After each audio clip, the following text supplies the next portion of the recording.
اچھا تو بھائی سٹارٹ کریں. تو کیا مسائل ہیں پاکستان میں؟ ہاں جی شروع کریں. یار پاکستان میں مسئلے تو بہت چل رہے ہیں. میرے خیال میں ایک تو یہ جو مسئلہ چل رہا ہے مسجدوں کا کہ بھائی مسجدیں کھولیں کہ نہیں کھولیں, نمازیں مسجدوں میں ہوں کہ نہیں ہوں.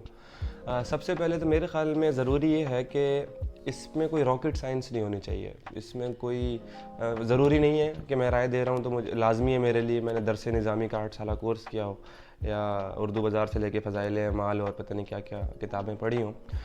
تھوڑی سی عقل تھوڑی سی لاجک اگر استعمال کی جائے تو یہ جواب دیا جا سکتا ہے کہ بھائی دنیا کی تمام مساجد اور بالخصوص جو کہ بڑے مقامات ہیں, مثال کے طور پر خانہ کعبہ ہے, مسجد نبوی ہے, مسجد الاقصیٰ ہے, یہ ایسے چند ایک مقامات ہیں جن کو پوری دنیا کی جو مساجد ہیں ان میں ایک افضلیت حاصل ہے نا. یہ ان کا مرتبہ بہت بڑا ہے, ان کا مقام بہت بڑا ہے.